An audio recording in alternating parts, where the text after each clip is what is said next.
అమ్మ మీనాక్షి, ఏమిటమ్మా దేవుడు నీ తలరాతిలా రాశాడు?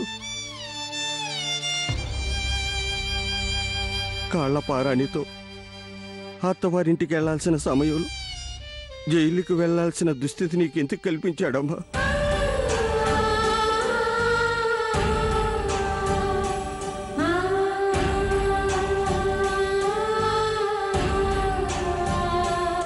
ఊరుకోండి బాబాయ్. ఊరుకోక ఏడవక ఈ ముసలాడు చేయగలిగింది ఏముందమ్మా? ఏమన్నా చేయగలిగేవాడిని అయితే నా కూతురికి నరకం చూపిస్తున్నాడని తెలిసినప్పుడే చేసేవాడిని. నా కళ్ళెదురుగా నా భార్యను చంపినప్పుడే చేసేవాడిని.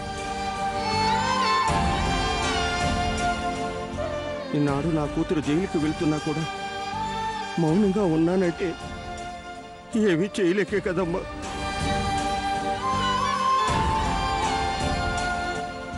వీరభద్రం, బాధపడినంత మాత్రాన ప్రయోజనం ఏముంది చెప్పు? అసలే జానకి చేయని నేరానికి జైలుకు వెళ్తుంటే బెంబేలెత్తిపోతుంటే, నువ్విలా తనకెదురుగా కుమిలిపోతుంటే తనేమైపోతుందిరా? అన్నయ్య, నా బిడ్డ పుట్టి బుద్ధిరిగాక పెళ్ళయ్యే వరకు కష్టమంటే ఏంటో తెలియకుండా పెంచాను. నా కళ్ళెదురుగానే తనిలా. మీరు భయపడకండి బాబాయ్, నేనున్నాను, రామున్నాడు. ఎన్ని కష్టాలు ఎదురైనా జాను ఈ హత్య చేయలేదని నిరూపించి బయటికి తీసుకొస్తాను.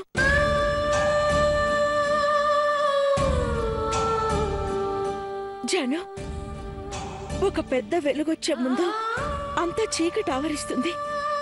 ఇది కూడా అలాంటిదే. నీకు రాబోయే మంచి భవిష్యత్తుకి ఈ దుర్ఘటన దిష్టిలా నిన్నంటుకుంది.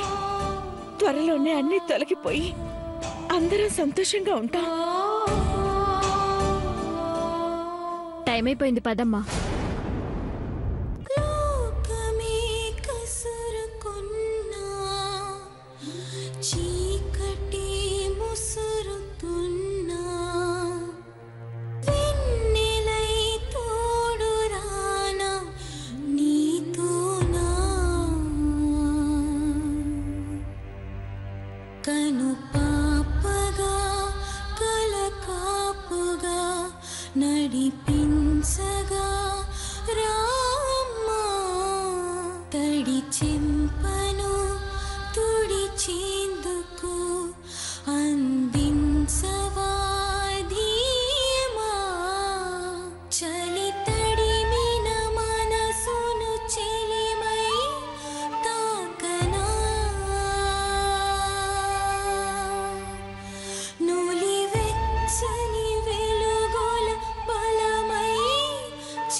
వదినా,